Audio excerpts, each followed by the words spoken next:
Rocks अर्थ की crust का या फिर अर्थ का बहुत छोटा पार्ट है, लेकिन ये सबसे इम्पॉर्टेंट पार्ट है। क्यों? क्योंकि रॉक्स से क्या होगा, इसमें मिनरल्स होंगे। ये मिनरल्स अगर इरोड होंगे तो उनकी इरोजन होकर वो सॉइल्स में जाएंगे, तो वो सॉइल में जाकर एग्रीकल्चर प्रोडक्टिविटी को इन्हांस करेंगे। सेम ही मिनरल्स की अगर एक्सप्लोरेशन होगी तो वो इंडस्ट्रीज़ में यूज़ होंगे। इट मीन्स इससे क्या होगा कि इकोनॉमिक डेवलपमेंट होगी इससे। इसीलिए रॉक्स सबसे ज़्यादा इम्पॉर्टेंट हैं फॉर द इकोनॉमिक डेवलपमेंट। अब रॉक्स हैं क्या? रॉक्स मिनरल्स, एक या फिर एक से ज़्यादा मिनरल्स की एग्रीगेशन जब होगी, इनका जब कॉम्बिनेशन होगा मिनरल्स का, तो उससे रॉक की फॉर्मेशन होगी। अब इन मिनरल्स का सोर्स कहाँ पर है? इनका सोर्स है इंटीरियर ऑफ अर्थ में, in the form of magma. अब ये मैग्मा जब भी वोल्केनिक एक्टिविटी होगी, ये मैग्मा बाहर आएगा। बाहर आके ये कूल होगा। कूल होने के बाद ये विद टाइम सॉलिडिफाई हो जाएगा। जब ये सॉलिडिफाई होगा तो अर्थ के इंटीरियर में हमें पता है बहुत सारे मिनरल्स हैं। अब इनमें जो मिनरल्स होंगे वो भी क्रिस्टलाइज हो जाएंगे। मिनरल क्रिस्टलाइज हो जाएंगे, सॉलिडिफिकेशन हो जाएगी, तो उसके बाद क्या होगी? रॉक्स की फॉर्मेशन होगी। इट मीन्स रॉक्स बहुत ही ज़्यादा इम्पॉर्टेंट सोर्स है मिनरल्स का, जो कि इकोनॉमिक डेवलपमेंट में यूज़ होंगे। अब रॉक्स हार्ड रॉक्स भी हो सकती हैं और ये सॉफ्ट रॉक्स भी हो सकती हैं। हार्ड रॉक्स तब होंगी जब इनकी इरोजन बहुत ही ज़्यादा डिफ़िकल्ट होगी। सॉफ्ट इन केस अगर इरोजन बहुत ही ज़्यादा ईजिली हो जाती है तो उस केस में रॉक्स को हम सॉफ्ट रॉक्स बोल देंगे। अब रॉक्स में जो मिनरल्स हैं 98% मिनरल्स सिर्फ 8 इंपॉर्टेंट मिनरल्स हैं। वो है सबसे पहले ऑक्सीजन, देन उसके बाद सिलिकॉन, देन एल्यूमिनियम, देन उसके बाद आयरन, देन उसके बाद calcium, sodium, then potassium and magnesium. सबसे ज़्यादा ऑक्सीजन की क्वांटिटी है। अगर अर्थ की क्रस्ट की बात करें, सिर्फ क्रस्ट की, तो सबसे ज़्यादा जो डोमिनेंट मिनरल होगा वो होगा ऑक्सीजन। लेकिन अगर होल अर्थ की बात करें, इंटायर अर्थ की, जिसमें अर्थ की क्रस्ट भी आएगी, मेंटल भी आएगी और कोर भी आएगी, तो उस केस में सबसे ज़्यादा जो मिनरल मिलेगा वो होगा आयरन। अब आयरन अगर रॉक्स की फॉर्मेशन के बेसिस पर देखें ये कैसे बनी है, जैसे ये मैग्मा के सॉलिडिफिकेशन से बनी है, ठीक है। अगर इनका मोड ऑफ फॉर्मेशन देखें कैसे बनी है, तो उस बेसिस पर इनकी 3 डिविजन्स हैं। सबसे पहले है इग्नियस रॉक्स, देन उसके बाद आती हैं सेडिमेंट्री रॉक्स, और जो थर्ड फॉर्मेशन होती है रॉक्स की वो होती है मेटामॉर्फिक रॉक्स। तो सबसे पहले हम देखेंगे इग्नियस रॉक्स को। इसमें क्या है वर्ड इग्निस का मीनिंग है फायर लैटिन में। अब फायर किससे रिलेटेड है? मैग्मा से। तो इट मीन्स जब भी मैग्मा बाहर आएगा, जब भी कोई टेक्टोनिक एक्टिविटी होगी, तो उस टेक्टोनिक एक्टिविटी से मैग्मा बाहर आएगा। मैग्मा बाहर आया तो उसकी कूलिंग होगी विद टाइम। कूलिंग होने के बाद वो सॉलिडिफाई हो जाएगा। तो सॉलिडिफिकेशन होने के बाद क्या होगी? इग्नियस रॉक की फॉर्मेशन होगी। अब ये क्योंकि ये सबसे पहले बनी है, अर्थ के बाहर क्या आया? मैग्मा। सबसे पहले मैग्मा बाहर आया, उससे जो रॉक बनी तो उसको इग्नियस रॉक बोला, क्योंकि अब ये सबसे पहले बनी है। इसी वजह से ही इनको प्राइमरी रॉक्स भी बोल देते हैं। और क्योंकि इग्नियस रॉक से ही सेडिमेंट्री रॉक भी बन सकती है, इग्नियस रॉक से ही मेटामॉर्फिक रॉक भी बन सकती है। इट मीन्स इनको हम पेरेंट रॉक भी बोल देते हैं। अब यूपीएससी परस्पेक्टिव से रॉक्स में सबसे ज़्यादा इम्पॉर्टेंट है इनकी प्रॉपर्टीज़ और दूसरी चीज़ कि कौन सी रॉक कौन सी वाली हो सकती है, कि यहाँ शेल कौन सी रॉक है, ग्रेनाइट कौन सी रॉक है। तो सबसे पहले हम देखेंगे इनकी प्रॉपर्टीज़। इग्नियस रॉक्स की बात करें तो यही तो हमने देख लिया कि ये प्राइमरी रॉक है, पेरेंट रॉक है, क्योंकि ये सबसे पहले बनी है और बाकी की रॉक्स इससे बन सकती हैं। दूसरी इसकी प्रॉपर्टी है, क्योंकि अब ये मैग्मा बहुत जल्द सॉलिडिफाई हो जाता है, ठीक है। तो सॉलिडिफिकेशन हुआ है तो सबसे पहले बनी है, तो इट मीन्स ये सबसे हार्ड रॉक होगी, ठीक है। हार्ड रॉक है तो इट मीन्स इसकी इरोजन भी सबसे कम होगी। लेकिन हमें ये पता है कि अगर मैग्मा बाहर आया है तो अर्थ के इंटीरियर में बहुत रिच मिनरल्स हैं, तो ये इट मीन्स कि जो इग्नियस रॉक होगी वो भी मिनरल्स में रिच होगी। लेकिन क्योंकि अब ये हार्ड है तो इट मीन्स कि इन मिनरल्स की एक्सप्लोरेशन या फिर इनको यूज़ करना भी उतना ही डिफ़िकल्ट है। तो अगर इनकी अवेलेबिलिटी देखें, इग्नियस रॉक्स सबसे ज़्यादा कहाँ पर होंगी, उस एरिया में होंगी यहाँ पर टेक्टोनिक एक्टिविटी होंगी सबसे ज़्यादा, क्योंकि वॉल्केनोज बाहर आएंगे ना, वॉल्केनिक एक्टिविटी होंगी तो तभी तो मैग्मा बाहर आएगा। अब दूसरी चीज़ इंपॉर्टेंट है इसमें ग्रेन साइज़ की, कि रॉक्स के जो पार्टिकल्स होंगे, जो मिनरल्स होंगे, उनकी प्रॉपर्टी होती है कि मिनरल्स क्रिस्टलाइज कर जाते हैं। क्रिस्टलाइज होने के बाद कुछ तो लार्ज साइज़ के होंगे मिनरल्स, और जो कुछ मिनरल्स होंगे उनका साइज़ जो होगा वो स्मॉल होगा। अब ये लार्ज और स्मॉल इस चीज़ पर डिपेंड करता है कि मैग्मा की कूलिंग कैसे हुई है। अगर तो मैग्मा बहुत धीरे धीरे कूल हुआ है, इट मीन्स अगर मैग्मा स्लो कूल हुआ है तो मैग्मा के जो मिनरल्स होंगे, उसमें मिनरल्स होंगे, उनको क्रिस्टलाइज होने के लिए ज़्यादा टाइम मिल जाएगा। अगर ज़्यादा टाइम मिला तो इट मीन्स उनका साइज़ भी इंक्रीज़ हो जाएगा। अगर मैग्मा रैपिडली कूल हो चुका है तो इट मीन्स मिनरल्स को क्रिस्टलाइज होने के लिए कम टाइम मिलेगा, तो इसी वजह से उनका साइज़ भी कम रह जाएगा।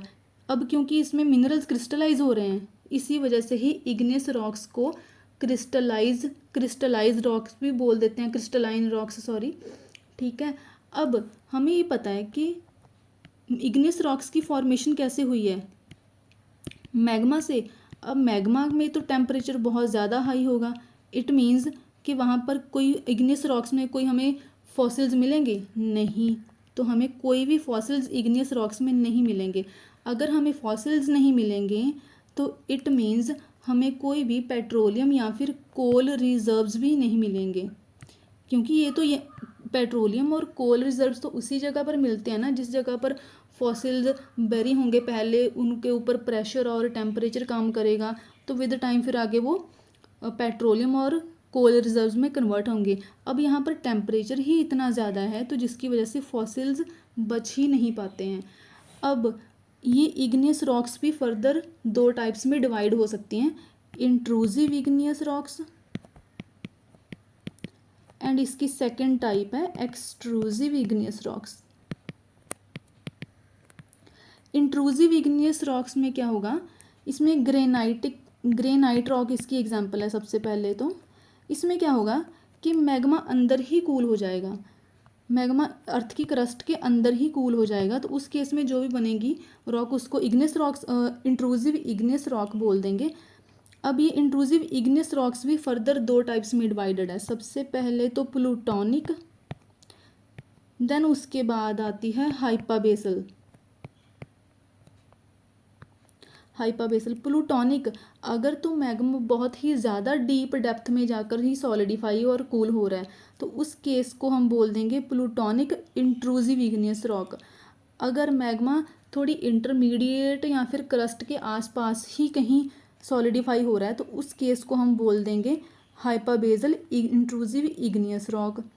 ठीक है, तो अगर मैग्मा बाहर आकर सॉलिडिफाई हो गया तो उस केस में जो भी रॉक्स की फॉर्मेशन होंगी तो वो उसमें क्या होगा, वह पैसे पहले तो मैग्मा क्योंकि अब बाहर आ चुका है रैपिड कूल हो जाएगा। अगर रैपिड कूल होगा तो साइज़ जो होगा क्रिस्टल का वो स्मॉल साइज़ होगा।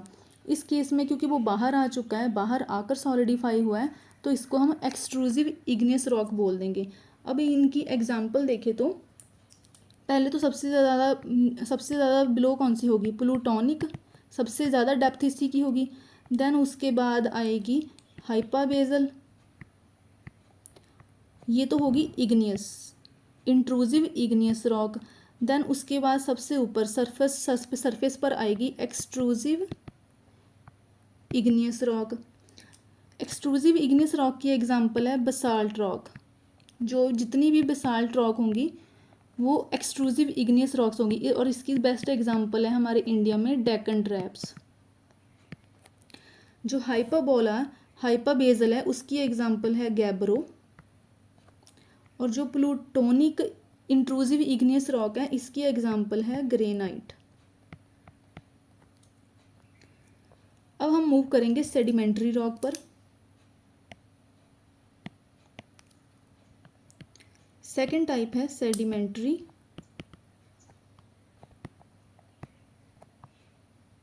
सेडिमेंट्री में सेडिमेंटम वर्ड से बना है सेडिमेंट्री। सेडिमेंटम, सेडिमेंटम का मतलब है सेटल होना। सेटल होना है तो इट मीन्स कि जितने भी पार्टिकल्स होंगे, रॉक मिनरल्स होंगे, वो क्या हो रहे हैं, सेटल हो रहे हैं। ठीक है। अब इसमें क्या हो रहा है कि मान लीजिए कोई ओरिजिनल रॉक, हम इग्नियस रॉक ही ले लेते हैं। अगर इग्नियस रॉक है, इसमें क्या हुआ, इसमें इरोजन हुई, इरोजन वेदरिंग हो सकती है। ये सारी की सारी जियोमॉर्फिक प्रोसेसेस हैं, इनको हमने इसके बाद ही पढ़ना है। सबसे पहले हमने अब क्या देखा कि इग्नियस रॉक पर अगर इरोजन हुई, वेदरिंग हुई, तो रॉक के क्या होंगे, वो फ्रैगमेंट्स बन जाएंगे, कुछ फ्रैगमेंट्स बनेंगे। अभी इन फ्रैगमेंट्स को अगर कोई इन पे अगर एक्सटर्नल फोर्सेस काम कर रही हैं, जैसे कि पानी हो गया, वाटर काम करेगा इस पे, अगर आइस है, आइस काम कर सकती है, ये सारे क्या हैं, एक्सटर्नल एजेंट्स, विंड। अब ये क्या करेंगे, इन फ्रैगमेंट्स को किसी और जगह पर जाकर डिपॉजिट कर देंगे। इस जगह पर जाकर डिपॉजिट कर दिया, पहली तो होगी ये वाली लेयर। अब क्या होगा, ये वाले तो सॉलिडिफाई हो गए, ये वाले पार्टिकल्स जो भी थे फ्रैगमेंट्स, ये सेटल हो गए इस जगह पर आकर। अब क्या हुआ, विद टाइम फिर एक और लेयर आई, उसके बाद फिर से पार्टिकल्स आकर सेटल हो गए। देन एक और लेयर आई, उसके बाद पार्टिकल्स फिर से सेटल हो गए।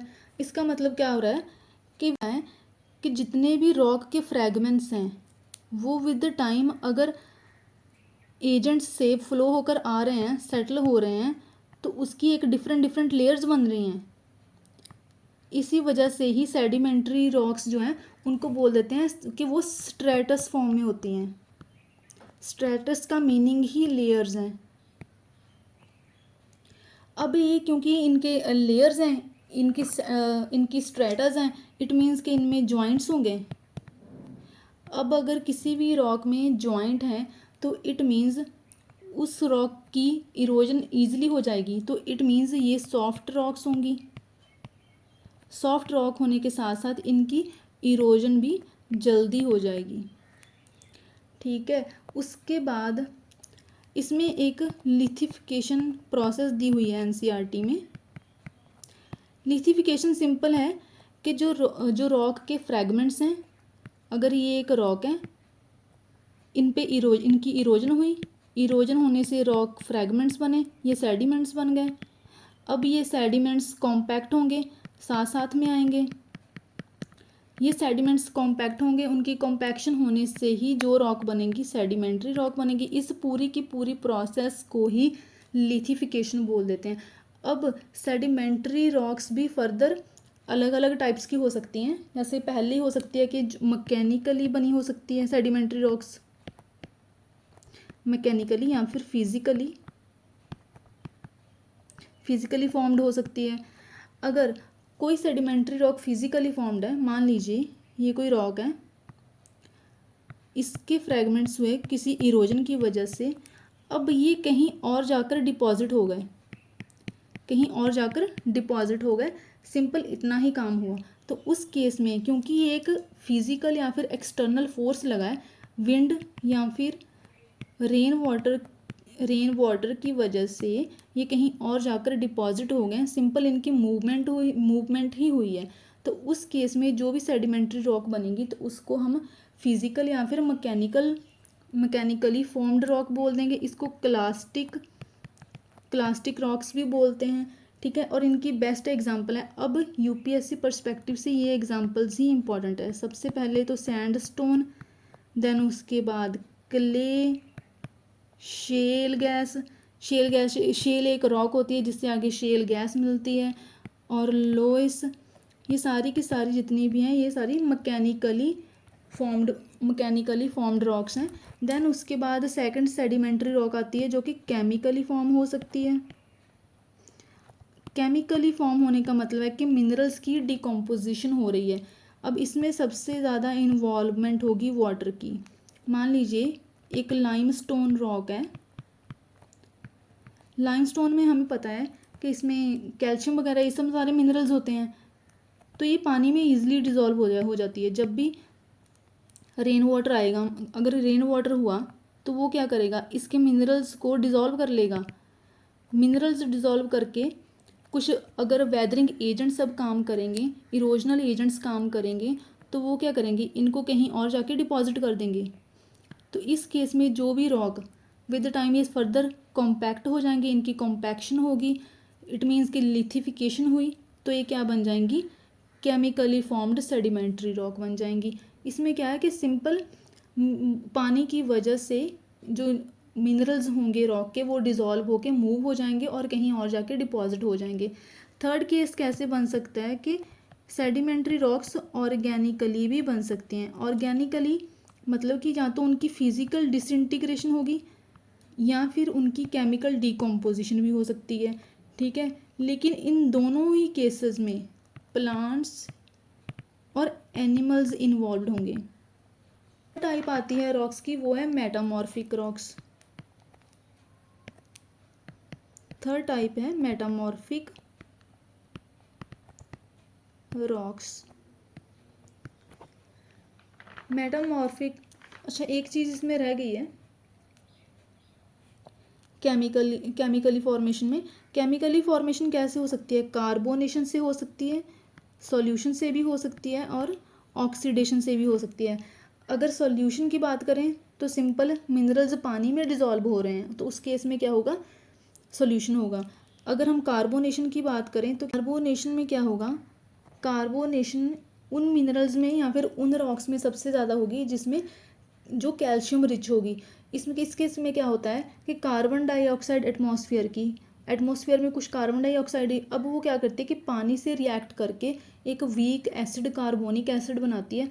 अब इस एसिड की प्रॉपर्टी होती है कि अगर मान लीजिए लाइमस्टोन की है एग्जांपल लें, तो वो कार्बोनिक एसिड लाइमस्टोन के कैल्शियम को डिज़ोल्व करेगा, तो उस केस में फर्दर कॉम्पैक्शन से जो भी रॉक बनेगी वो कार्बोनेशन या फिर कार्बोनेशन की प्रोसेस से बनेगी। ऑक्सीडेशन की बात करें तो उस केस में होगा जिसमें सबसे ज़्यादा, जिन रॉक्स में सबसे ज़्यादा आयरन रिच होगी, आयरन वाली जो रॉक्स होंगी। जैसे कि अगर हम बात करें आयरन की रस्टिंग, ह्यूमिड एरियाज़ में पानी और ऑक्सीजन दोनों काम करेंगे तो उस केस में आयरन की रस्टिंग हो जाती है, तो वो ऑक्सीडेशन होगा। अब नेक्स्ट आती है मेटामॉर्फिक रॉक्स। इनको हम फोलिएटेड रॉक्स भी बोल देते हैं। फोलिएशन एक प्रोसेस है, ये भी हम देखेंगे। मेटामॉर्फिक रॉक्स क्या होता है कि जो ऑलरेडी रॉक्स एग्जिस्ट कर रही हैं, जैसे कि इग्नियस रॉक्स ऑलरेडी एग्जिस्ट कर रही हैं, सेडिमेंट्री रॉक्स ऑलरेडी एग्जिस्ट में हमेशा ही प्रेशर और टेम्परेचर वर्क करेंगे। जब भी टेम्परेचर आएगा, हाई टेम्परेचर में क्या होगा, हमें पता है कि रॉक्स में मिनरल्स होते हैं, तो मिनरल्स की फॉर्म चेंज हो जाएगी। इट मीन्स कि वो क्रिस्टलाइज करेंगे या फिर रिक्रिस्टलाइज करेंगे। हाई प्रेशर होगा तो उस केस में क्या होगा कि रॉक्स जो होंगी वो हार्डेस्ट बनेंगी। इट मीन्स कि जो मेटामॉर्फिक रॉक्स हैं उनका मीनिंग क्या है कि वो रॉक्स की जो ऑलरेडी एग्जिस्ट कर रही हैं उनकी शेप चेंज हो रही है under pressure, under high pressure और हाई टेम्परेचर। अगर हाई टेम्परेचर होगा तो जो रॉक्स के मिनरल्स होंगे वो रिक्रिस्टलाइज होंगे, उनकी शेप चेंज होगी। और अंडर हाई प्रेशर क्या होगा कि वो सेम रॉक्स हार्डेस्ट रॉक्स बन जाएंगी। इसकी एग्जांपल अगर हम लें, जैसे कि ग्रेनाइट का जब भी मेटामॉर्फिज्म होगा तो उसमें वो नीस नाम की एक मेटामॉर्फिक रॉक बनाएंगी। सेम ही अगर लाइमस्टोन की बात करें, जब भी लाइमस्टोन का मेटामॉर्फिज्म होगा तो वो मार्बल बनाएगा, ठीक है। अब हमें पता है कि इस रॉक में कोई डिसइंटीग्रेशन तो नहीं हुई है ना, कोई ब्रेकेज तो नहीं हुई है, सिर्फ मिनरल्स की फॉर्म ही उनकी शेप ही चेंज हो रही है, वो रिक्रिस्टलाइज ही हो रहे हैं। तो इट मीन्स अगर डिसइंटीग्रेशन नहीं हो रही है तो ये हार्डेस्ट रॉक्स होंगी। वैसे भी अगर हाई प्रेशर के अंडर ये बन रही हैं तो ये वैसे भी हार्डेस्ट ही रॉक्स होंगी। अब इनमें कोई फॉसिल्स भी नहीं होंगे। फॉसिल्स क्यों नहीं होंगे, क्योंकि हमें पता है जिस जगह पर टेम्परेचर और प्रेशर बहुत ज़्यादा होंगे तो फॉसिल्स तो वैसे ही सर्वाइव नहीं कर पाएंगे। अब मेटामॉर्फिज्म भी दो टाइप का होता है, एक तो होता है थर्मल मेटामॉर्फिज्म देन उसके बाद आता है dynamic metamorphism. Thermal metamorphism temperature से रिलेटेड है, डायनामिक मेटामॉर्फिज्म प्रेशर से रिलेटेड है। थर्मल थर्मल मेटामॉर्फिज्म में क्या हो रहा है कि जैसे ही बहुत ज़्यादा टेम्परेचर इंक्रीज़ हो रहा है तो उस केस में मिनरल्स क्या होंगे, एक्सपैंड होंगे। मिनरल्स एक्सपैंड होकर उनमें केमिकल चेंजेस आ रहे हैं, केमिकल चेंजेस आ रहे हैं। इट मीन्स के उनकी जो ऑलरेडी एग्जिस्ट कर रही शेप थी वो रिक्रिस्टलाइज हो रही है। अब ये सबसे ज़्यादा उन एरियाज़ में होंगी जिनमें वॉल्केनिक एक्टिविटीज़ सबसे ज़्यादा होंगी, क्योंकि मैग्मा राइज करेगा तो जो रॉक्स होंगी वो ऑलरेडी एग्जिस्ट कर रही रॉक्स में अगर कांटेक्ट में आएंगी तो न्यू सेडिमेंट्स भी उसमें ऐड, न्यू मिनरल्स ऐड हो जाएंगे। इसी वजह से ही metamorphic rocks mineral rich rocks होती हैं। ठीक है, अब मेटामॉर्फिज्म भी अब दो टाइप का हो जाएगा। एक तो होगा कांटेक्ट मेटामॉर्फिज्म, देन उसके बाद होगा रीजनल मेटामॉर्फिज्म। जो कांटेक्ट थर्मल मेटामॉर्फिज्म होगा उसमें क्या होगा कि रॉक्स मैग्मा के कांटेक्ट में आएंगी। अब क्योंकि टेम्परेचर बहुत ज़्यादा होगा, रिक्रिस्टलाइज भी होगी और न्यू मिनरल्स भी ऐड होंगे। रीजनल में क्या होगा कि मैग्मा के कांटेक्ट में नहीं आ रही हैं, और अगर मैग्मा के कांटेक्ट में नहीं आ रही हैं इट मीन्स न्यू मिनरल्स भी नहीं ऐड हो रहे हैं। सिंपल इसमें टेम्परेचर भी काम कर सकता है और इसमें प्रेशर भी काम कर सकता है। बस जो ऑलरेडी एग्जिस्ट कर रही रॉक्स हैं उनकी डिफॉर्मेशन हो रही है। अगर हम डायनामिक मेटामॉर्फिज्म को देखें तो इस केस में क्या हो रहा है कि क्योंकि प्रेशर बहुत ज़्यादा है, अगर प्रेशर बहुत ज़्यादा है तो इट मीन्स रॉक्स की ब्रेकेज होगी।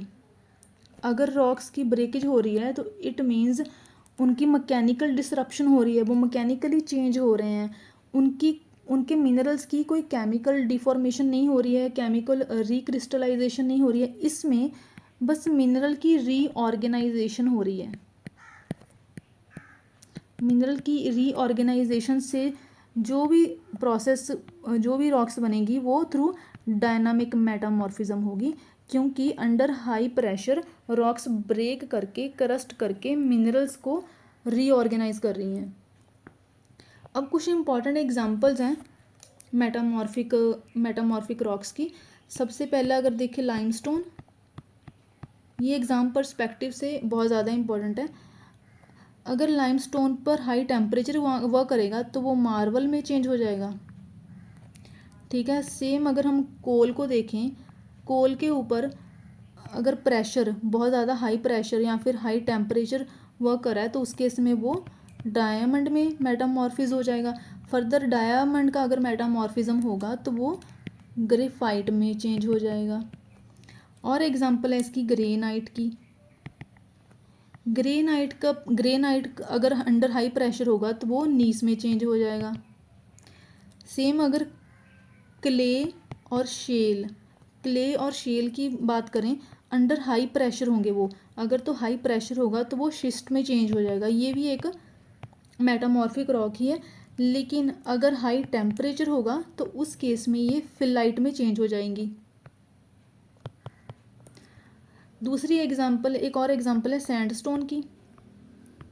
सैंडस्टोन में केस में क्या होगा, अंडर हाई टेम्परेचर ये या तो क्वार्ट्जाइट में चेंज हो जाएंगी या फिर ये स्लेट में चेंज हो जाएंगी। ये एग्जांपल सबसे ज़्यादा इम्पोर्टेंट है। उसके बाद हम देखेंगे रॉक साइकिल।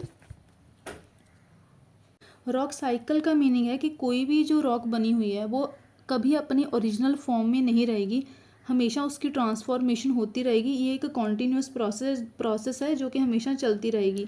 जैसे कि अगर हम इग्नियस रॉक्स की बात करें, अगर इग्नियस रॉक हमें पता है कि मैग्मा की कूलिंग या फिर सॉलिडिफिकेशन से बनी है, विद टाइम अगर उसकी वेदरिंग होगी या इरोजन होगी तो कुछ सेडिमेंट्स बनेंगे। अब ये सेडिमेंट्स की लिथिफिकेशन होगी, कॉम्पैक्शन। लिथिफिकेशन क्या था, कॉम्पैक्शन और सीमेंटेशन। अगर ये लिथिफिकेशन होगी तो इट मीन्स कि वो सेडिमेंट्री रॉक्स बन जाएंगी। इग्नियस रॉक्स क्या बन गई, सेडिमेंट्री रॉक। अब फर्दर सेडिमेंट्री रॉक्स की खुद की भी वेदरिंग या इरोजन हो सकती है, उनकी वेदरिंग या इरोजन से फिर से सेडिमेंट्स बनेंगे कुछ। अब हो सकता है कि कुछ न्यू सेडिमेंट्स या न्यू मिनरल्स भी ऐड हो जाएं तो फर्दर फिर से एक सेडिमेंट्री रॉक बन जाएगी। अब अगर सेडिमेंट्री रॉक्स अंडर हीट या प्रेशर होएंगी, हमें पता है कि जब भी हीट और प्रेशर होंगे तो उस केस में मेटामॉर्फिज्म होगा। तो हीट और प्रेशर के अंडर ये सेडिमेंट्री रॉक मेटामॉर्फिक रॉक बन जाएंगी। सेम ही इग्नियस रॉक अंडर हीट और प्रेशर मेटामॉर्फिक रॉक बन जाएंगी। अब ये भी हो सकता है कि जो मेटामॉर्फिक रॉक बनी है या फिर सेडिमेंट्री या फिर इग्नियस रॉक, तीनों रॉक के केसेस में ये सेम चीज़ पॉसिबल है कि तीनों की ही सबडक्शन हो जाए। अब अगर तीनों की सबडक्शन हो जाती है तो इट मीन्स कि वो मेल्ट होकर फिर से मैग्मा का पार्ट बन जाएंगी। तो क्या होगा, अब मैग्मा अगर फिर से बाहर आएगा तो उसकी कूलिंग से फिर से क्या बनेगी, इग्नियस रॉक। इट मीन्स ये एक साइकिल होगा और ये साइकिल हमेशा कॉन्टीन्यूसली चलता रहेगा। So this is all about the rocks. Thank you.